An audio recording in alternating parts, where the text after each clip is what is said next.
अस्सलामु अलैकुम वरहमतुल्लाहि वबरकातुह।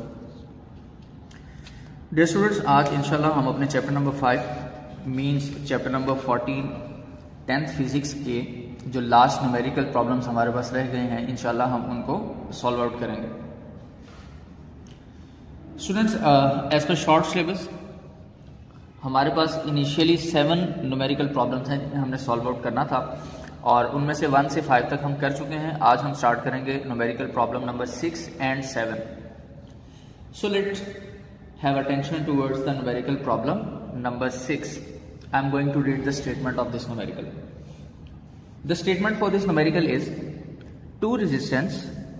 two resistances of 6 kilo ohm and 12 kilo ohm are connected in a parallel circuit. A 6-volt battery is connected across its ends. Find the values of the following quantities. यानी अब हमारे पास series और parallel के combinations में से parallel circuit जो है वो हम लोगों ने यहाँ यूज किया और उसमें 2 रेजिस्टेंसेस हम लोगों ने लगाए हैं। तो हमारे पास according to the statement given data कुछ इस अंदाज में बनेगा। First of all we have 2 resistance means R1, the first one is 6 kilo ohm which is equivalent to 6 into 10 raised to power 3 ohm, and the second resistance we have is 12 kilo ohm, and it can be written as in a standard value of ohm as. Now another thing we have in a statement is potential of 6 volt by a battery। 6 volt का हमारे पास potential भी आ गया। Okay, ये students हमारे पास given data है जो हमारे पास अवेलेबल है। But let's see what we have to find the values of the following quantities A, B and C. तो सबसे पहले नंबर पे ए कैटेगरी में देखते हैं कि हमने क्या चीज फाइंड आउट करनी है।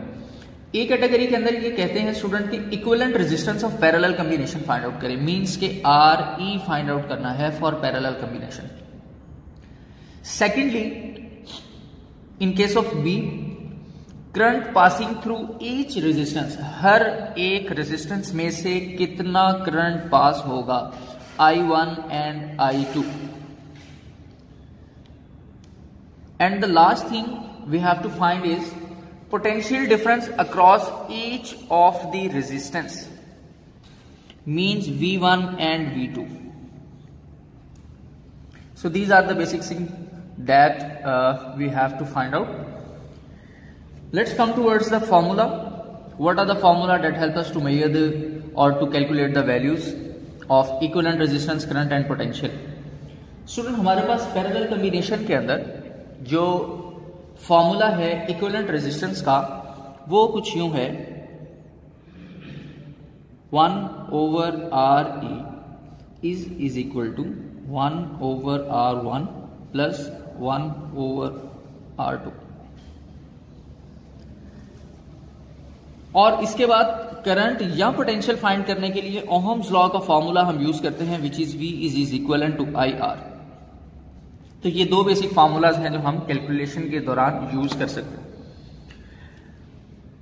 अभी हम स्टूडेंट सबसे पहले फाइंड आउट करेंगे इक्विवेलेंट रेजिस्टेंस A, और इक्विवेलेंट रेजिस्टेंस की कैलकुलेशन के लिए हम फॉर्मूले में वैल्यूज को पुट करेंगे इन अ स्टैंडर्ड यूनिट। R1 की value student 6 into 10 raised to power 3 and then 12 into 10 raised to power 3 ohm।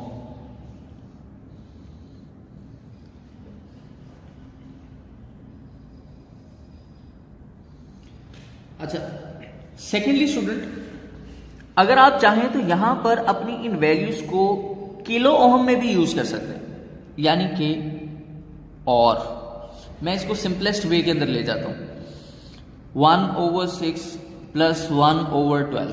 This is in kilo ohm and this is in kilo ohm. आप दोनों में से कोई भी मेथड यूज कर सकते हैं, ये सिंपलेस्ट मेथड है। स्टैंडर्ड वे तो ये है कि हम अपनी वैल्यू को स्टैंडर्ड में रखकर सॉल्व आउट करें, but after taking the LCM of these 2 values will get the value as 6 and 12। दोनों एक दूसरे के टेबल पर काउंट हो सकते हैं, सो डिनोमिनेटर में 12 आएगा और ऊपर 6 2s are 12, so 2, and 12 1s are 1. It will be a 3 over 12. After cutting, the value will become 1 over 4, which is in kilo ohm. So this is your equivalent resistance.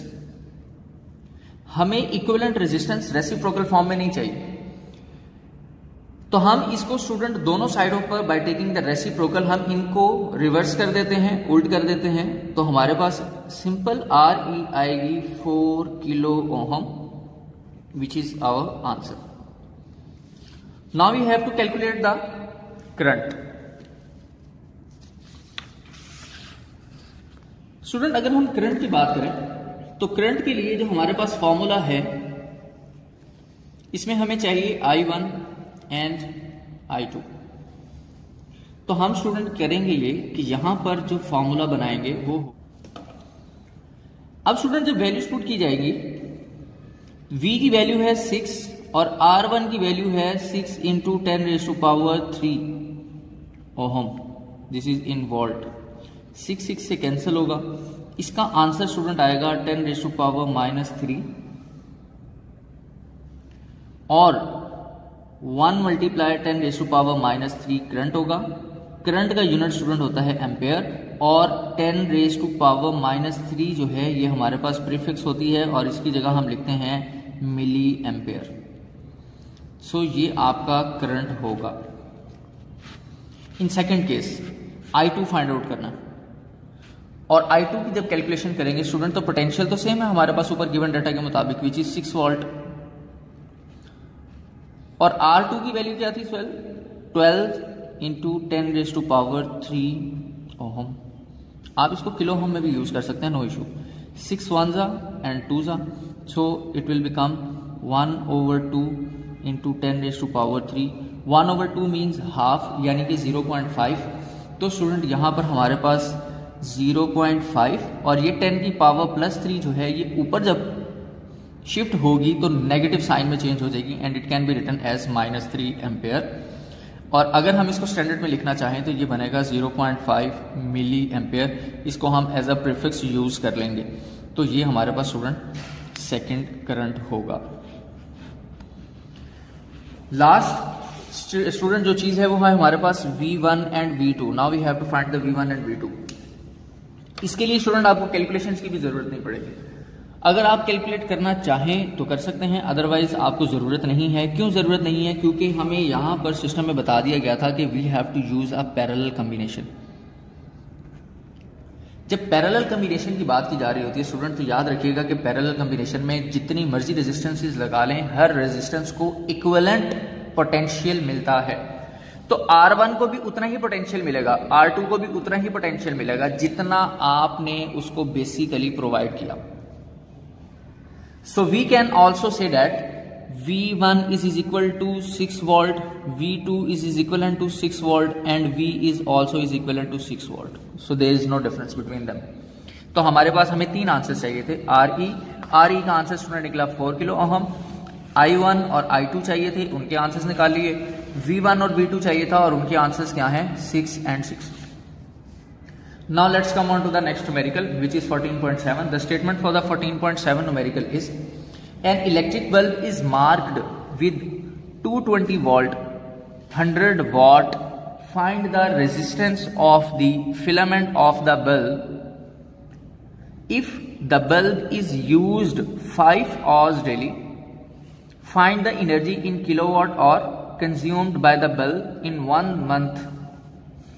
अगर as per student detail हम देखें तो हमारे पास सबसे पहले number पे जो given data है न्यूमेरिकल प्रॉब्लम्स के अंदर से जो हम कंक्लूड कर सकते हैं, उसमें सबसे पहले स्टूडेंट हमारे पास आ रहा है वोल्ट, पोटेंशियल आ रहा है,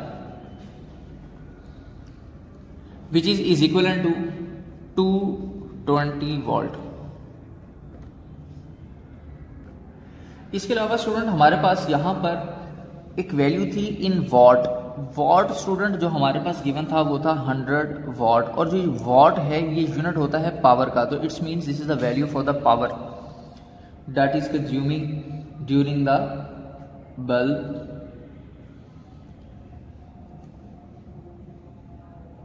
during the use of bulb in a month. अच्छा, इसके अलावा स्टूडेंट हमारे पास जो चीज़ अवेलेबल है वो है if the bulb is use 5 hours daily, यानी हमारे पास डेली 5 आवर के टाइम के लिए हम इसको यूज़ कर रहे हैं। अच्छा, और दूसरी बात 5 आवर के हम रोज़ाना तो यूज़ कर रहे हैं, लेकिन टोटल कितने देर तक इस्तेमाल किया वो उसने स्टूडेंट लास्ट में बताया है इन 1 मंथ, यानी जो टाइम है हमारे पास वो 5 आवर तो डेली है, लेकिन हम यूज़ कर रहे हैं इसको 1 मंथ, तो 1 मंथ रोज़ाना, तो 5 into 30 यानी 30 days of a month is multiplied by the 5 and it will become 150 hours। और इसको भी हमने स्टैंडर्ड में कन्वर्ट करना होता है स्टूडेंट, तो जब हम इसको स्टैंडर्ड में कन्वर्ट करेंगे तो फिर हम इसको सेकंड्स में ले देंगे, लेकिन डिपेंड करता है कि आपके फार्मूले के अंदर जो वैल्यू है वो आपसे आवर्स में ही पूछी गई है या सेकंड्स में पूछी गई है। अच्छा, let's see what happened. Now we have to find out the two things, the energy consumed which is in kilowatt hour, this is we have to find, and the second thing we have to find is the resistance। Formula students अगर देखा जाए इनको solve out करने के लिए, जब हम बात करते हैं एनर्जी की, तो इसके लिए तो हमारे पास एनर्जी इन किलोवाट आवर का फॉर्मूला स्टूडेंट कुछ ये होता है what over 1000 multiply by time and the time in hours, ये हमारे पास फॉर्मूला होता है फॉर द फर्स्ट वैल्यू। और सेकेंडली जब रेजिस्टेंस फाइंड आउट करनी हो तो V is equal to I R, लेकिन प्रॉब्लम यह है कि V अवेलेबल है, I अवेलेबल नहीं है और R हमने कैलकुलेट करना है। तो अब हम देखेंगे कि V का P के साथ क्या जो है वो रिलेशन है और P का R के साथ क्या रिलेशन है। So as per according to the formula of power which is equivalent to VI, so this is equivalent to I square R and it is also is equivalent to, अगर हम देखें student इस फॉर्मूले के according मैं I की value put कर दूं V is equal to I R, V over R is equivalent to I, तो मैं यहां पर जब वैल्यू पुट करूंगा स्टूडेंट तो ये बनेगा V स्क्वायर ओवर R, तो ये भी फॉर्मूला है। अब हमें देखना है कि हम इनमें से कौन सा यूज कर सकते हैं। VI मेरे पास अवेलेबल नहीं, I स्क्वायर और R भी अवेलेबल नहीं, यानी कि P यूज करूंगा और I स्क्वायर यूज करूंगा, पॉसिबिलिटी नहीं। अब मैंने अपने फॉर्मूले को इस तरह से अमेंडमेंट करके चेंज किया कि मेरे पास पोटेंशियल आ गया और रेजिस्टेंस भी आ गया और P भी आ गया, यानी जो गिवन डाटा था मैं उसी को यूटिलाइज करके अपने आंसर को कैलकुलेट कर सकता हूं।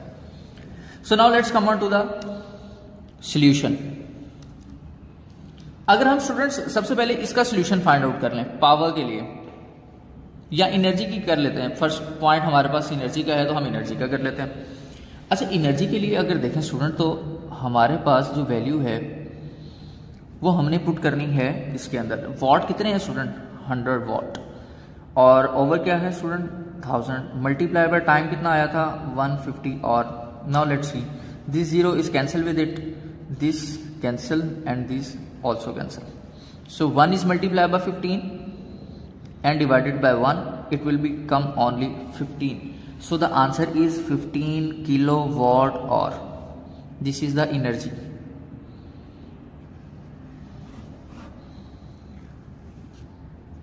सेकेंडली स्टूडेंट अब हम शिफ्ट करते हैं अपनी सेकंड पॉइंट ऑफ व्यू पे रेजिस्टेंस के ऊपर। रेजिस्टेंस के लिए हमने कंक्लूड किया कि हमारे पास मोस्ट सूटेबल फार्मूला जो हम अपने गिवन डाटा के अकॉर्डिंग यूज कर सकते हैं इस न्यूमेरिकल को सॉल्व करने के लिए वो ये है P is equivalent to V square R, whereas V की वैल्यू जो गिवन है स्टूडेंट वो 220 वोल्ट है और R हमने फाइंड आउट करना है और P की वैल्यू हमारे पास क्या है 100 वॉट। अगर अब यहां से हमने R फाइंड करना है तो R को सेपरेट करेंगे। R को अगर मैं उस तरफ शिफ्ट करूं स्टूडेंट तो ये बनेगा R is equal to V square और P इधर नीचे आ जाएगा ऐसे। अब आप इसमें वैल्यूज पुट कर दें 220 होल स्क्वायर डिवाइडेड बाय 100, 220 का स्क्वायर स्टूडेंट हमारे पास होगा, आप 220 के होल स्क्वायर को ऐसे भी लिख सकते हैं 220 इज मल्टीप्लाई बाय 220 यानी 4400 बनता है वैसे। तो चलें अब ये 0 इससे कैंसिल, ये 0 इससे cancel, 22 and 22 is multiply with each other and it will become 484 and the answer is in ohm. तो ये आपके पास स्टूडेंट आपके न्यूमेरिकल की सेकंड स्टेटमेंट और उसकी कैलकुलेशन है। स्टूडेंट, उम्मीद है कि आपको आज के ये दो न्यूमेरिकल प्रॉब्लम्स जो हैं वो क्लियर हो चुके होंगे। इनमें फिर भी किसी किस्म का कोई इशू हो, आप अपने इन न्यूमेरिकल प्रॉब्लम्स को रिव्यू कर सकते हैं, क्वेश्चंस पूछ सकते हैं। नेक्स्ट लेक्चर तक के लिए इजाज़त दीजिए बेटे। अल्लाह हाफ़िज़।